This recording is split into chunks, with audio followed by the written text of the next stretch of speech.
Halo, perkenalkan saya Gede Agung Saputra dengan NIM JIT terakhir 004. Di sini saya sebagai pemateri pertama akan membawakan materi dari kelompok 1 yang berjudul Dampak Sosial Maraknya Pengangguran di Kalangan Generasi Z.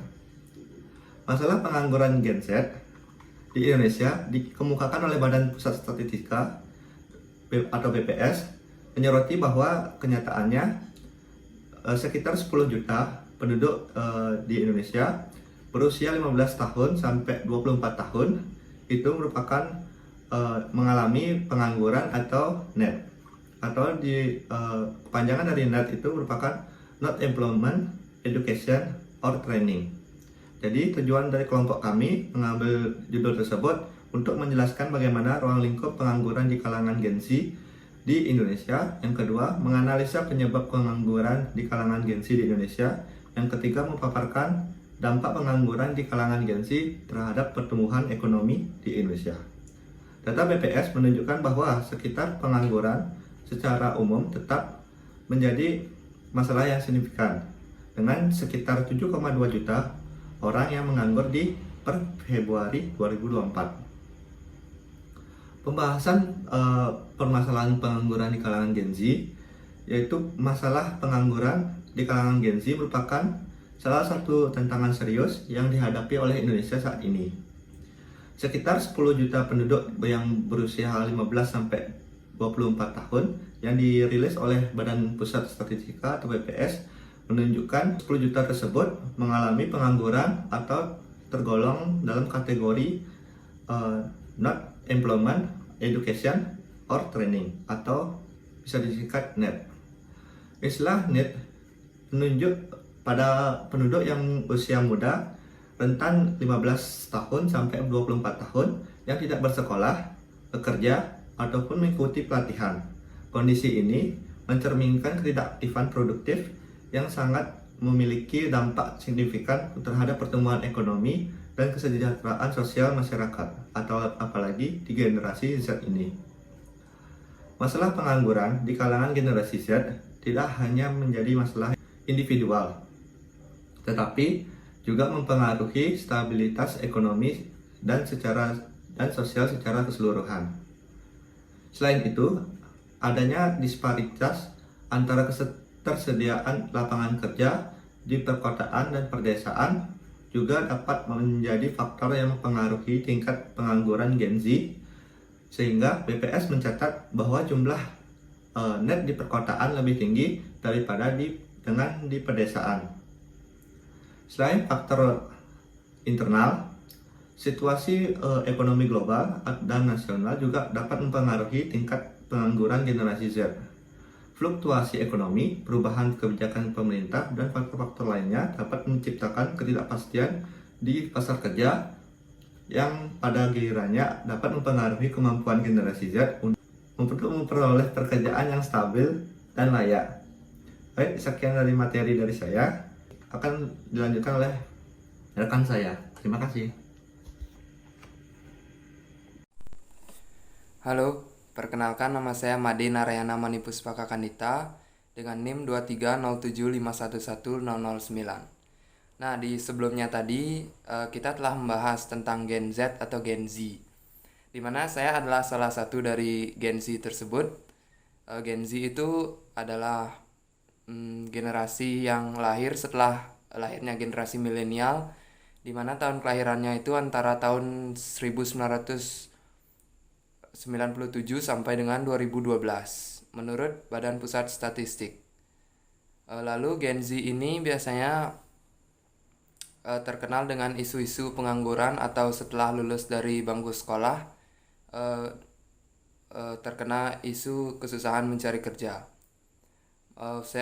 Menurut data saya, menurut survei Bank Indonesia pada Januari, ketersediaan lapangan kerja akan menurun dalam 6 bulan ke depan.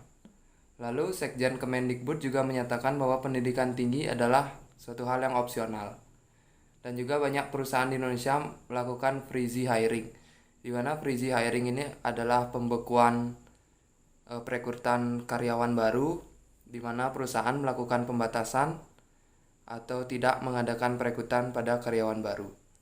Nah, di sini saya akan membahas tentang dua faktor yang mempengaruhi para Gen Z ini biasanya mengalami kesulitan dalam hal mencari kerja atau pengangguran. Yang pertama itu adalah masalah negara, di mana di negara kita itu masalah utamanya itu adalah dalam hal produktivitas. Kita ambil contoh tentang perusahaan Apple, perusahaan handphone terkemuka di dunia itu lebih memilih menanamkan modal investasinya di negara tetangga kita yaitu Vietnam daripada di negara kita. Nah, kenapa hal itu terjadi? Yang pertama itu karena kesulitan perizinan yang ada di Indonesia. Yang kedua karena upah minimum Vietnam lebih rendah daripada upah minimum pekerja di Indonesia. Yang ketiga karena ketersediaan pekerja yang terampil. Oke, kita bahas yang pertama.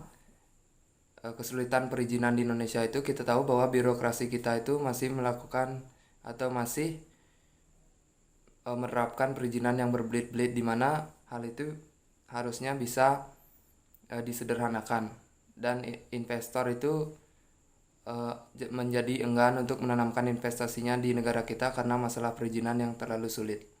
Lalu ada upah minimum tenaga kerja di Vietnam itu lebih rendah. Ini masalah kebijakan pemerintah, di mana kebijakan pemerintah di Vietnam menetapkan upah minimum lebih rendah itu untuk menarik investor asing. Kalau kebijakan pemerintah di Indonesia lebih tinggi daripada Vietnam untuk kesejahteraan para pekerjanya. Lalu ada ketersediaan tenaga kerja yang terampil yang lebih banyak ada di Vietnam.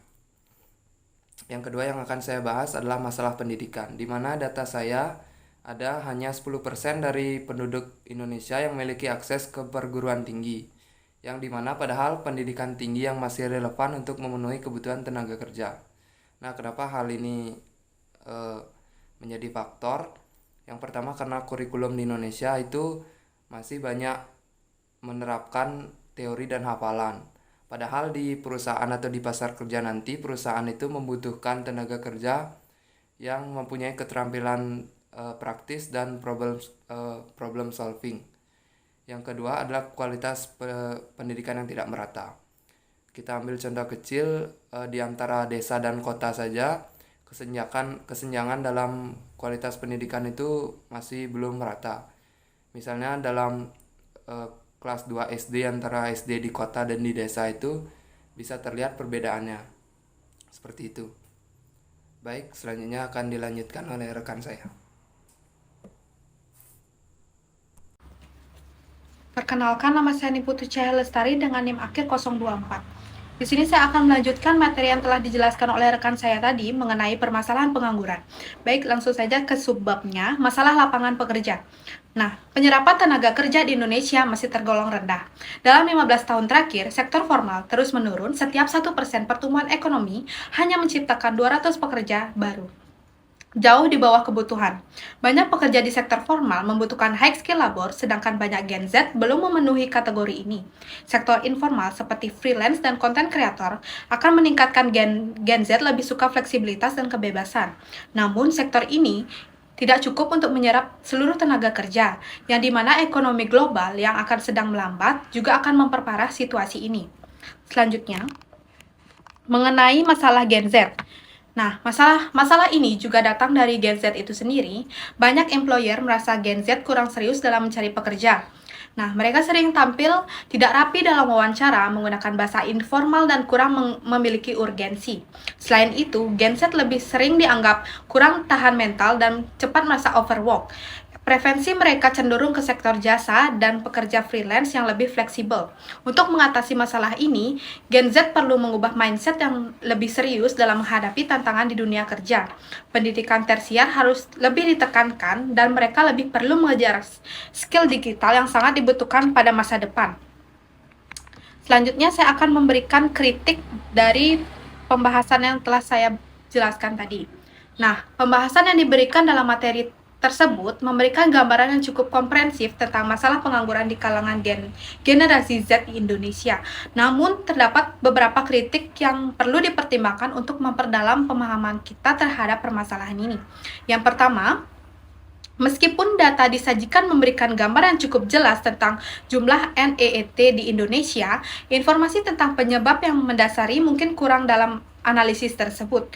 Penyebab pengangguran generasi Z tidak hanya terbatas pada ketidaksesuaian keterampilan dengan permintaan pasar kerja. Nah, tetapi juga melibatkan faktor-faktor sosial, ekonomi, dan struktur lainnya. Lebih banyak informasi tentang faktor-faktor ini akan membantu dalam merancang solusi yang lebih efektif. Yang kedua itu ada meskipun diperhatikan bahwa NET lebih tinggi di perkotaan daripada di pedesaan, analisis tersebut mungkin terlalu simpel. Masih banyak variabel yang harus dipertimbangkan seperti tingkat urbanisasi, distribusi industri, dan aksesibilitas infrastruktur. Yang ketiga, ada analisis berdasarkan jenis kelamin menyoroti disparitas antara perempuan dan laki-laki dalam hal NET. Namun, kritik dapat diajukan terhadap pemahaman yang lebih dalam tentang faktor-faktor sosial dan budaya yang mendasari disparitas ini. Yang keempat itu ada analisis tentang perbedaan antara NEET dan pengangguran secara umum, penting untuk dipahami. Namun, pemahaman ini juga diperdalam dengan melibatkan aspek-aspek psikologis dan sosial yang mendasari. Nah, yang kelima itu ada bahwa penyerapan tenaga kerja di Indonesia masih tergolong sangat rendah. Analisis tersebut mungkin dapat lebih mendalam dengan menyelidiki lebih lanjut tentang faktor-faktor yang menghambat pertumbuhan ekonomi secara sektor formal dan meningkatkan secara sektor informal. Dengan pemahaman yang lebih baik tentang tantangan ekonomi dan struktural yang dihadapi oleh berbagai sektor, kebijakan yang lebih tepat dan dapat dirancang. Dan akhirnya, meskipun analisis menyentuh masalah dari sudut pandang Gen Z itu sendiri, kritik ini dapat lanjut mungkin diperlukan oleh kompleksitas dan keragaman individu dalam kelompok ini. Dengan memperhatikan kritik-kritik ini, pembahasan tentang masalah pengangguran di kalangan generasi Z dan dapat diperdalam dari kebijakan yang lebih tepat, dapat dirancang untuk mengatasi tantangan yang dihadapi oleh kelompok ini. Sekian materi yang dapat saya sampaikan, akan dilanjutkan oleh rekan saya. Terima kasih. Perkenalkan, nama saya Ida Ayu Komang Berliana Dewi dengan NIM 23075111041. Baik, selanjutnya saya akan menjelaskan mengenai solusi terkait pengangguran di kalangan generasi Z. Untuk mengatasi masalah pengangguran di kalangan generasi Z di Indonesia memerlukan serangkaian langkah konkret dan terpadu dari pemerintah, lembaga pendidikan, dan sektor swasta. Berikut adalah solusi yang sudah kami temukan yang nantinya dapat diimplementasikan. Yang pertama yaitu melalui program pelatihan dan pengembangan keterampilan yang lebih fokus dan relevan dengan kebutuhan pasar kerja, di mana hal ini harus diselenggarakan secara luas dengan meningkatkan kerjasama antara lembaga pendidikan dengan sektor industri sehingga kurikulum dan kebutuhan pasar kerja itu sesuai. Kemudian yang kedua, peningkatan aksesibilitas pendidikan melalui pembangunan lebih banyak institusi pendidikan tinggi dan penyediaan beasiswa bagi siswa yang berprestasi namun memiliki latar belakang ekonomi yang kurang mampu. Karena dengan begitu dapat meningkatkan partisipasi generasi Z dalam pendidikan. Kemudian yang ketiga adalah diversifikasi sektor ekonomi, di mana dalam hal ini pemerintah perlu mendorong diversifikasi ekonomi, terutama di daerah pedesaan untuk menciptakan lebih banyak peluang kerja melalui dukungan untuk pengembangan sektor-sektor ekonomi baru dan promosi kewirausahaan di kalangan generasi Z. Kemudian yang keempat adalah penyuluhan karir dan pengembangan kewirausahaan, di mana generasi Z perlu diberikan pemahaman yang lebih baik tentang berbagai pilihan karir dan peluang kewirausahaan yang tersedia untuk membantu mereka memahami lebih baik dan mempersiapkan diri lebih matang untuk masuk ke dalam pasar kerja nantinya. Nah, dengan menerapkan langkah-langkah ini secara bersama-sama, diharapkan tingkat pengangguran Gen Z dapat ditekan, sementara mereka juga dibekali dengan keterampilan dan pengetahuan yang diperlukan untuk bersaing di pasar kerja secara kompetitif. Maka kesimpulan dari materi yang sudah kami jelaskan tadi adalah bahwa pengangguran di kalangan generasi Z di Indonesia merupakan tantangan yang perlu mendapatkan perhatian dan tindakan konkret dari pemerintah, lembaga pendidikan, dan sektor swasta. Data dari Badan Pusat Statistik atau BPS menunjukkan bahwa jumlah net di Indonesia cukup tinggi, yaitu mencapai hampir 10 juta penduduk usia 15-24 tahun. Beberapa faktor penyebab tingginya tingkat pengangguran generasi Z adalah termasuk ketidaksesuaian keterampilan dengan permintaan pasar kerja, disparitas antara perkotaan dan pedesaan, serta faktor-faktor ekonomi global dan nasional. Selain itu, ada juga permasalahan dalam sistem pendidikan seperti rendahnya aksesibilitas pendidikan tinggi dan ketidaksesuaian kurikulum dengan kebutuhan industri atau permintaan di pasar kerja.